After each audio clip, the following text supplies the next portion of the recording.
하겠습니다. 제가 먼저 한 절 읽겠습니다. 사도행전 3장 18절 제가 먼저 읽습니다. 그러나 하나님이 모든 선지자의 입을 통하여 자기의 그리스도께서 고난받으실 일을 미리 알게 하신 것을 이와 같이 이루셨느니라.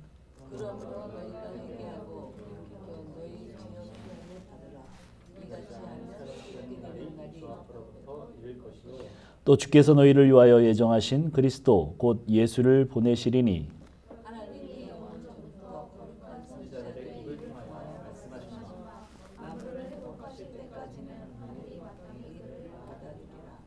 모세가 말하되 주 하나님 너희를 위하여 너희 형제 가운데서 나 같은 선지자 하나를 세울 것이니 너희가 무엇이든지 그의 모든 말을 들을 것이라.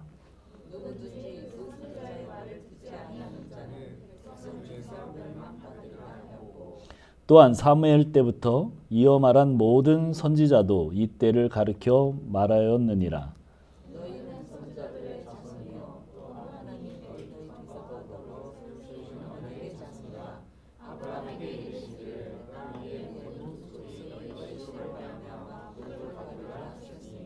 다 같이 하나님이 그 종을 세워 복 주시고 너희에게 먼저 보내사 너희로 하여금 돌이켜 각각 그 악함을 버리게 하셨느니라. 아멘. 잠깐 기도합시다.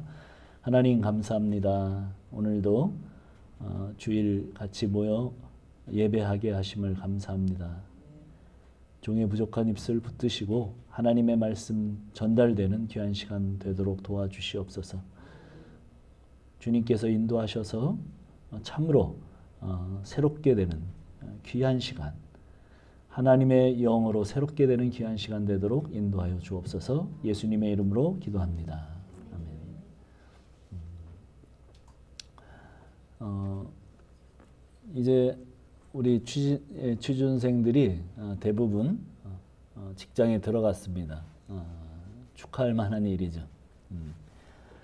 시험 공부를 하느라 취업 준비를 하느라 매일 의자와 씨름하면서 앉아 있었던 수많은 시간들, 그리고 몇 번이고 또 시험과 면접에 떨어지면서 마음이 초라해지고 또 우울한 마음이 덮쳐왔던 시간들, 또 그렇게 어렵사리 또 시험도 합격하고 취업도 되었습니다.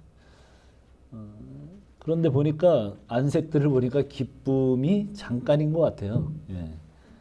새로운 일들과 사람에 적응하느라고 얼굴색들이 별로 좋아 보이지 않습니다. 가슴이 답답할 것 같은 그런 모습이에요. 물론 이런 것들은 그 답답함의 원인이 있죠. 우리 현대인들이 앓고 있는 병들이 있다고 그래요. 그냥 허무하고 우울한 마음, 뭐 그런 거라고 그럽니다. 많은 사람들이 정신과를 의뢰하고 정말 감기 걸리듯 우울증을 앓고 있는 그런 시대입니다. 뭔가 가슴을 짓눌러 오는, 정말 가슴이 답답해 오는 그런 증상이에요. 호흡이 잘 되지 않습니다. 이 사람 저 사람 만나서 밥도 먹고 또 커피도 마시고 상담도 받아보는데 뚜렷한 증상도 없이 뭔가 가슴을 짓누르는 그 인생의 뭔가 삶과 인생이 만족되지 않는 그런 거죠. 저에게도 숨이 잘 안 쉬어지는 그런 상황들이 가끔 있어요. 저는 봄, 가을로 철마다 비염을 아주 심하게 앓아서 어떤 때는 호흡이 잘 안 돼요. 그래서 정말 답답해서 막 양쪽 코가 뚫릴 때까지, 양쪽이 꽉 막혀 있으니까 밖으로 뛰쳐나가서 아주 심호흡을 하고 좀 이렇게 신선한 바람을 집어넣기를 바랄 때가 있습니다. 그런데 어떤 사람들은 공황장애를 겪는 사람들이 얘기하기를 자기 멀쩡한데 갑자기 숨이 안 쉬어지고 죽을 것 같대요. 그래서 좀 저도 그런 경험이 이해가 좀 됩니다.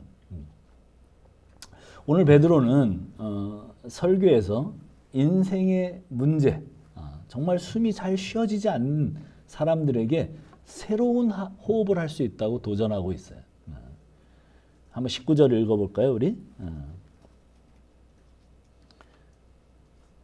18절, 19절 우리 다 같이 한번 읽어봅시다. 시작. 그러나 하나님이 모든 선지자의 입을 통하여 자기의 그리스도께서 고난받으실 일을 미리 알게 하신 것을 이와 같이 이루셨느니라. 그러므로 너희가 회개하고 돌이켜 너희 죄 없이 함을 받으라. 이같이 하면 새롭게 되는 날이 주 앞으로부터 이를 것. 회개하고 돌이켜 너의 죄 없이 함을 받으라. 이같이 하면 새롭게 되는 날이 주 앞에서 이를 것이다. 신선하게 회복될 것이라는, 원기가 회복되고 유쾌하게 될 것이라는, 상쾌하고 새로워진 인생을 살려면 다시 위로부터 오는 호흡을 해야 한다고 지금 도전하고 있습니다. 새롭게 되는 날이라는 뜻은 다시 위로, 그 호흡이 숨이, 호흡과 숨이라는 단어예요.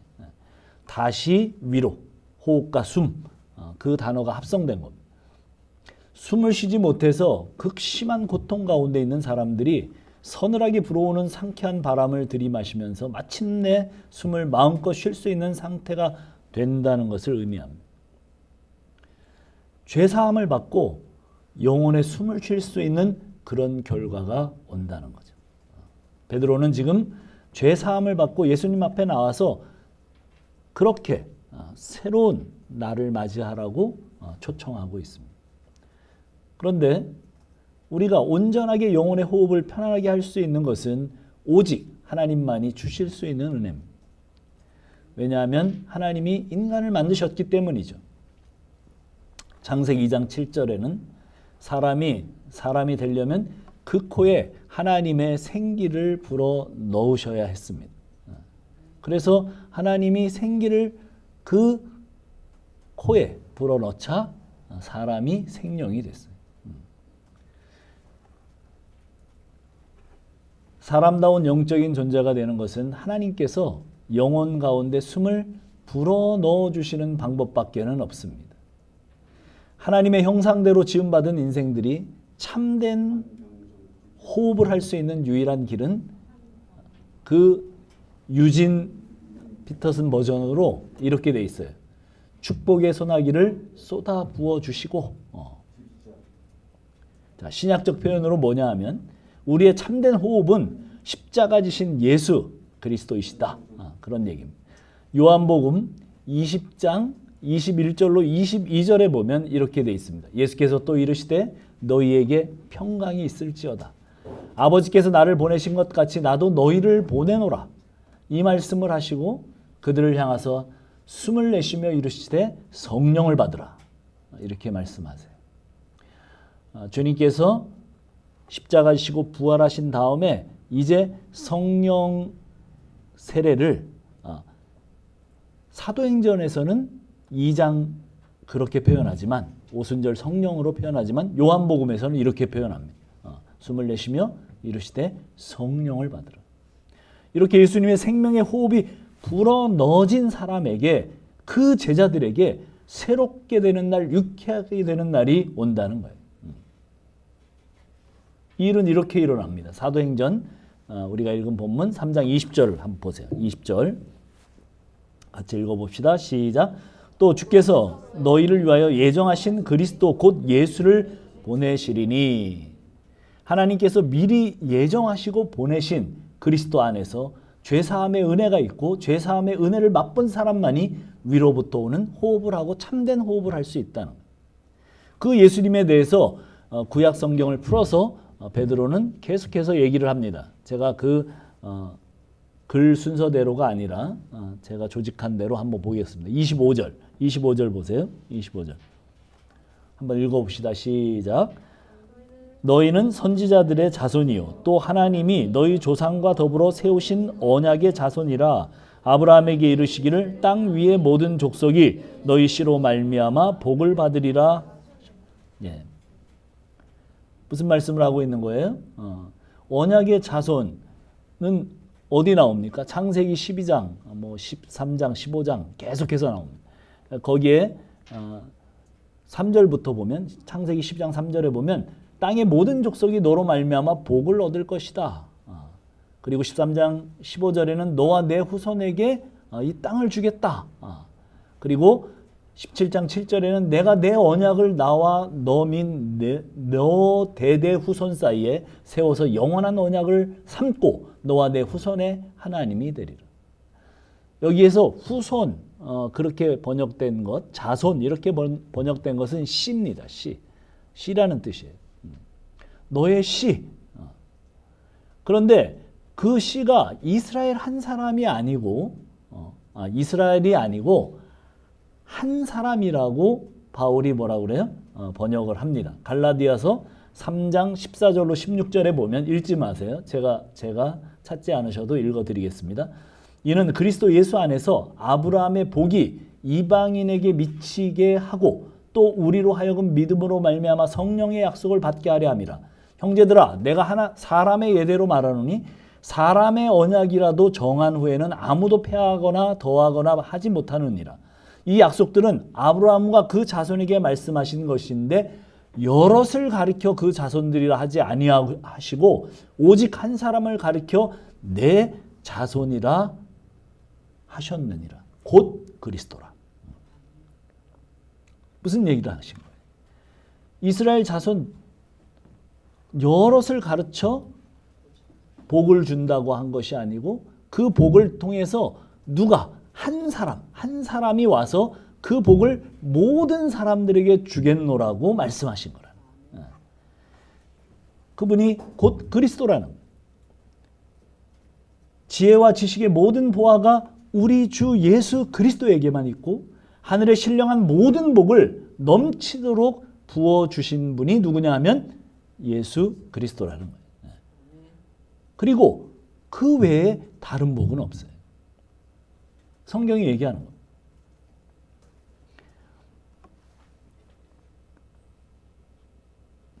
자, 그리고 24절. 이제 그 전에 24절. 그 예수가 누군가? 복을 주신 그 예수가 누군가? 자, 한번 읽어봅시다. 시작. 또한 사무엘 때부터 이어 말한 모든 선지자도 이 때를 가리켜 말하였느니라.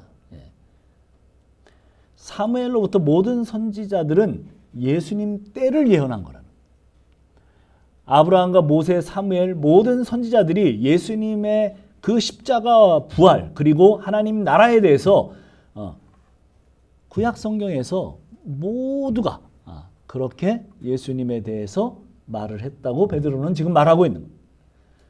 그럼에도 불구하고 이스라엘은 동일한 책에서 그리스도를 찾는 일에 모두 실패합니다. 구약 성경에서 그들은 그리스도를 찾는 데 실패하죠. 로마서 3장 1절로 2절은 이렇게 말합니다. 그런즉 유대인의 나음이 무엇이며 할례의 유익이 무엇이냐? 범사에 많으니 우선은 그들이 하나님의 말씀을 맡았습니다. 유대인들의 특권과 지위는 모든 민족보다 뛰어났습니다. 그리고 우선되었어요. 그 특권이 뭐였습니까? 그들이 하나님의 말씀을 맡은 거예요. 그 말씀 안에서 인생의 그 전부, 복의 전부라고 할 수 있는 그리스도로 그 가득 차 있는 그 성경, 그 하나님의 말씀을 맡은 거예요. 그 율법을 맡은 거예요.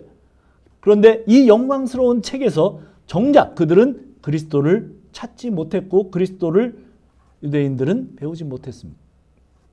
로마서 3장 20절로 24절 계속 이어지는 얘기는 뭐 거의 다 읽어봐야 되겠습니다만은 그 정도만 읽어봐도 이제 이야기가 드러나요. 자, 제가 읽어볼게요. 그러므로 율법의 행위로 그의 앞에 의롭다 하심을 입을 육체가 없나니 율법으로는 죄를 깨달음이니라. 이제는 율법 외에 하나님의 한 의가 나타났으니 율법과 선지자들에게 증거를 받은 것이라. 곧 예수 그리스도를 믿음으로 말미암아 모든 믿는 자에게 미치는 하나님의 의니 차별이 없느니라.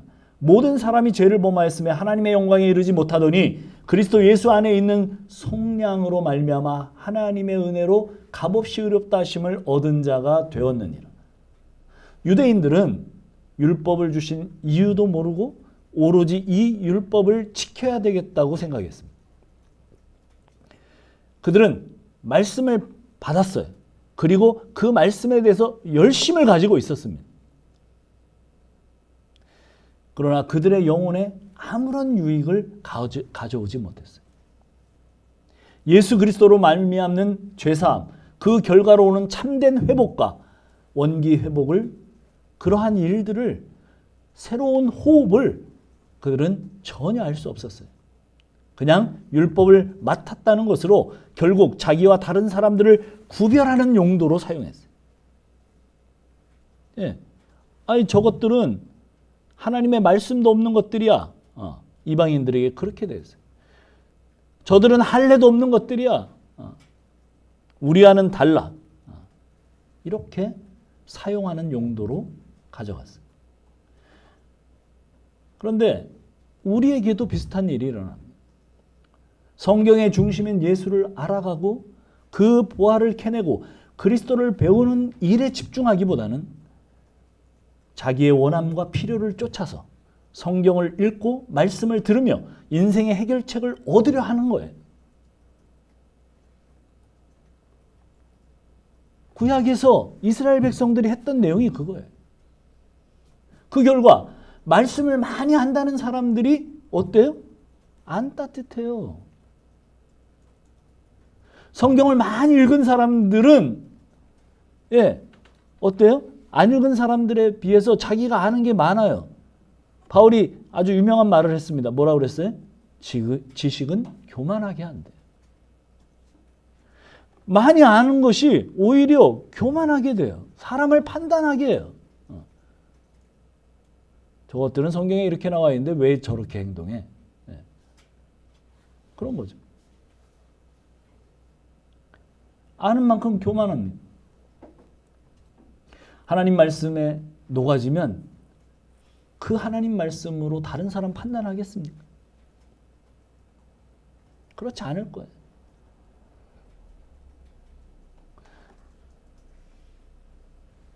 그 위대하신 하나님의 말씀, 그게 뭐예요?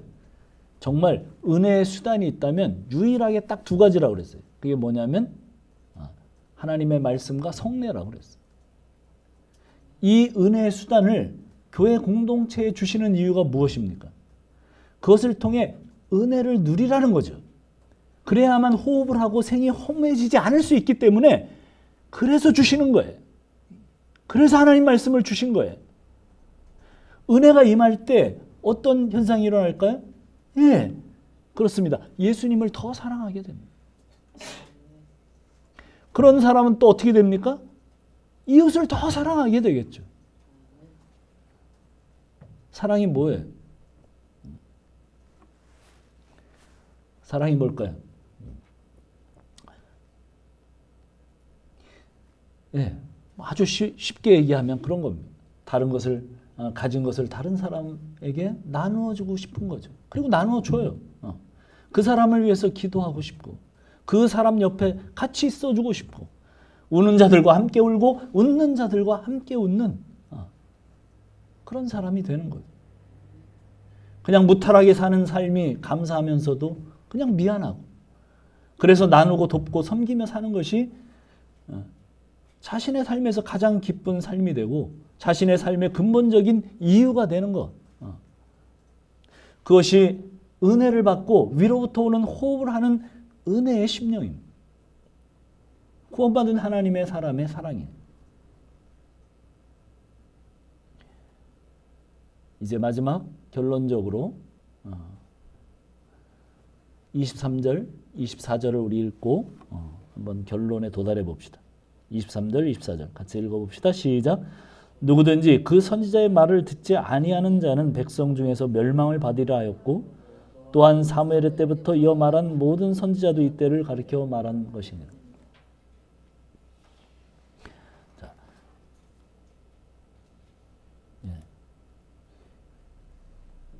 22절, 23절입니다. 제가 다시 읽을게요. 모세가 말하되 주 하나님이 너희를 위하여 너희 형제 중 가운데서 나 같은 선지자 하나를 세울 것이니 너희가 무엇이든지 그의 말을 모든 말을 들을 것이라. 모세가 나 같은 선지자 하나를 세우리니 너희는 그의 말을 들으라. 그렇지 않으면 절단난다. 그렇게 지금 설명하고 있습니다. 누구든지 그 선지자의 말을 듣지 않으면 어떻게 해요? 백성 중에 멸망을 받는다. 나 같은 선지자에 대해서 모세가 신명기에서 하신 말씀이에요. 그 말씀을 다시 인용한 겁니다. 그런데 이 말씀은 사실은 누가복음 9장 35절에도 나옵니다. 구름 속에서 소리가 나서 이르되 이는 나의 아들 곧 택함을 받은 자니 너희는 그의 말을 들으라. 예. 하나님이 누구에게? 예. 베드로와 요한, 야고보, 예수님이 계신 그 자리에 말씀하신 말씀이에요. 그 변화산에서 베드로는 그걸 체험했어요. 그리고 구약에서 모세가 얘기했던 그 신명기 말씀이 누구를 가르쳐 얘기한 건지 거기서 확신했어요.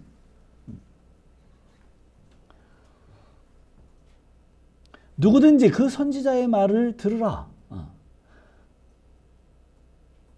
너희는 그래서 이렇게 말하죠. 뭐라고 말합니까? 22절에 보니까 그가 너희에게 말하는 것은 무엇이든지 모든 것을 들으라.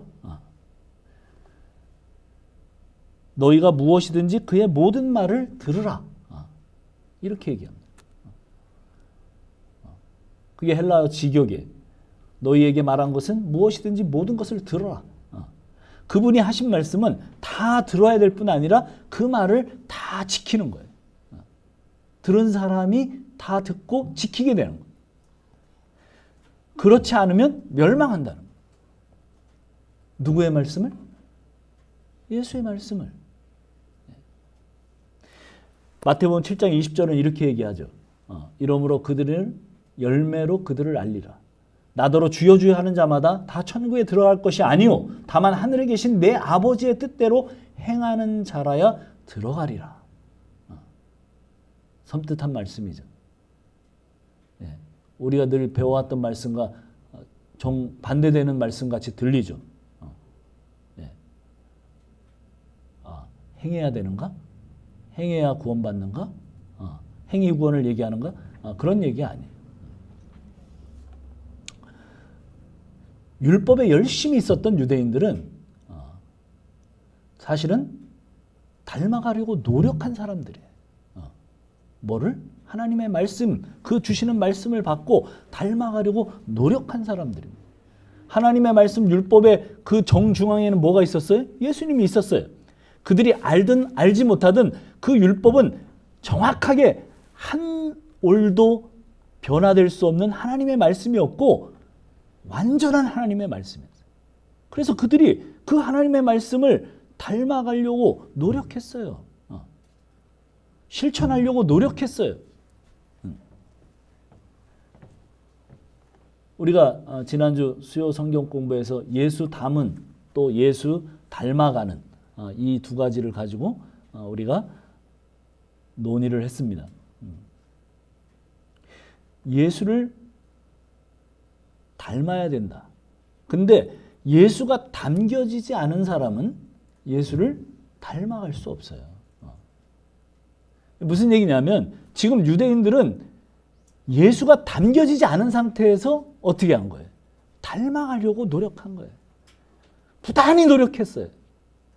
정말 최선을 다해서 율법을 지켜보려고 노력했습니다. 그러나 노력해도 안 돼요. 왜? 그분이 담겨 있지 않으면 안 돼요. 그들은 정말 인류 가운데 가장 가상의 노력을 했습니다. 그러나 예수를 회개하고 영접하고 내 호흡이 위로부터 오는 호흡이 되어야 말씀을 듣고 따르는 일이 가능해져요. 거기서 강조하고 있는 말씀이 뭐예요? 내 아버지의 뜻대로 행하는 자. 아버지의 뜻을 모르는데 뭘 행하겠어요? 여기에 지금 예수가 담겨 있지 않는데 어떻게 아버지의 뜻을 알아요? 몰라요.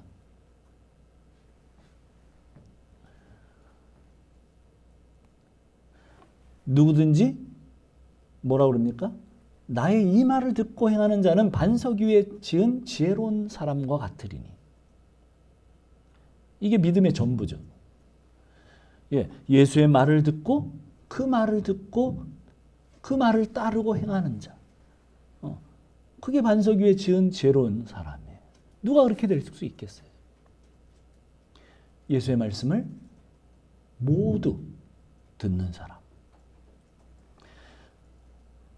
성경을 통해서 말씀을 통해서 우리는 예수의 말씀을 듣고 그것으로 사는 삶을 사는 그런 사람.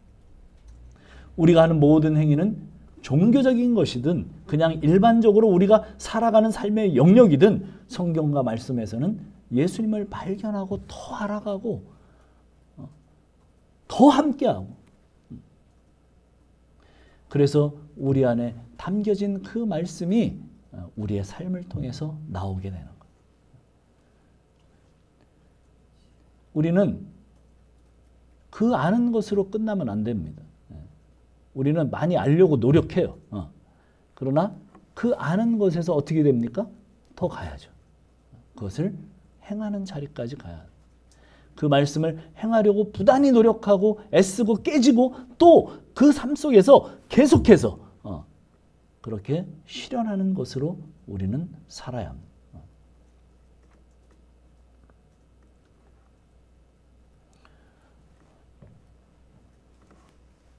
열매가 맺어질 때까지 나의 일은 말씀을 다 들었다면 나는 그렇게 이제 살아야 되는 일까지.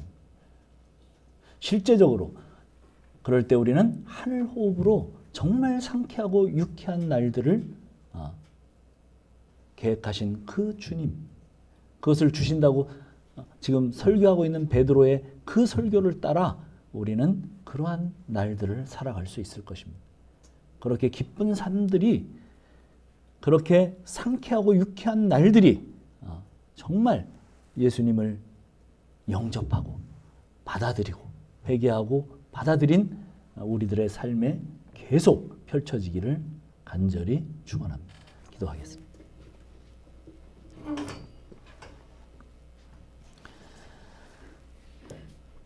네, 베드로의 설교는 한결같이 예수 그리스도께로 초점이 맞춰져 있습니다. 그러나 예수 그리스도를 발견할 수밖에 없는 그런 상황 속에서 살아가고 있던 유대인들은 그렇게 하지 못했습니다. 여러 가지 상황들이 그들을 막고 있었습니다. 오늘 우리도 그렇게 될 수 있습니다. 우리도 늘 대하고 보는 것이 성경이고 그 성경을 아는 사람들끼리 만나고 그 가운데서 우리는 좋은 교제들을 해갑니다. 그러나 우리가 다시 한번 돌이켜서 진심으로 그냥 내 삶의 어떤 필요를 위해서 예수를 찾는 것인지, 성경을 보는 것인지, 말씀을 듣는 것인지, 아니면 진정으로 그 예수님을 기뻐하고 발견하고 그 담은 예수를 닮아가고 그 주님을 붙들기 위해서 그렇게 하는 것인지. 우리 한번 오늘 같이 주님 앞에 좀 겸허하게 모든 것을 내려놓고 나가기를 바랍니다. 기도하겠습니다.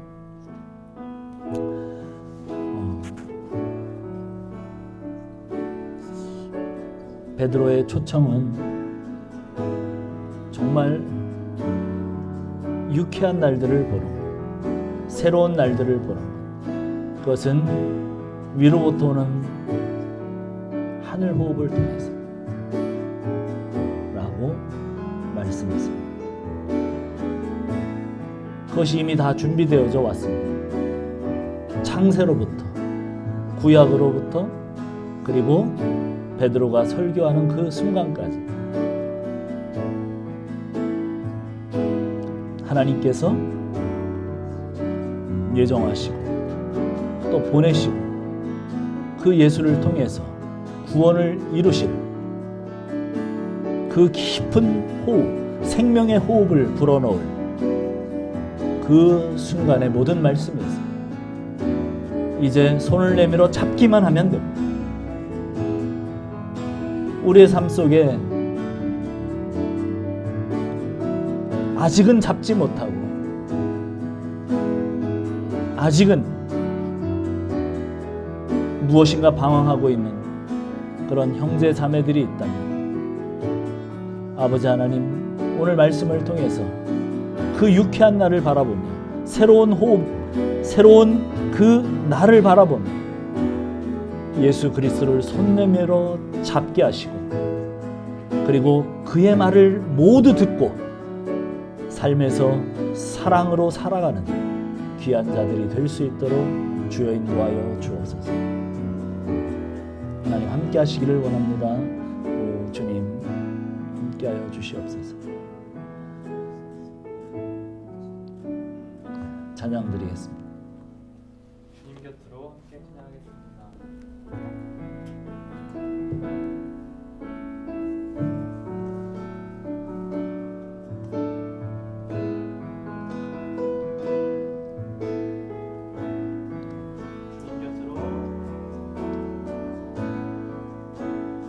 주님 곁으로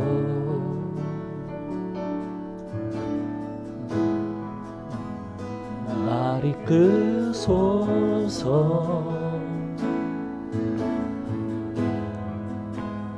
모든 것 다 드리니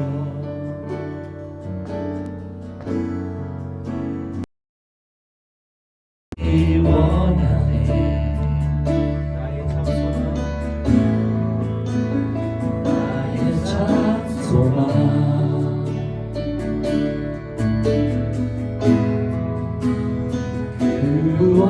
구원과도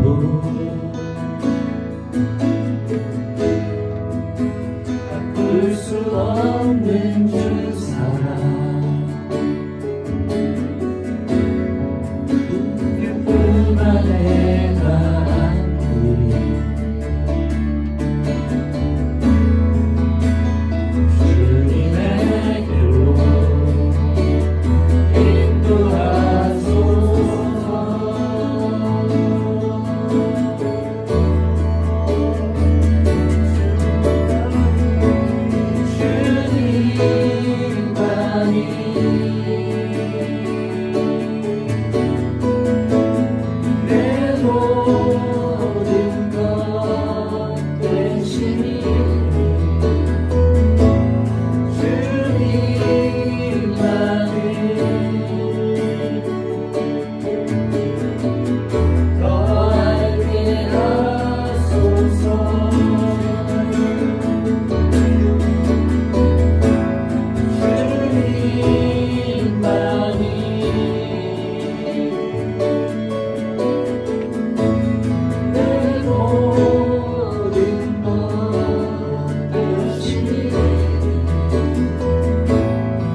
진정으로 주님을 알게 되기를 원합니다.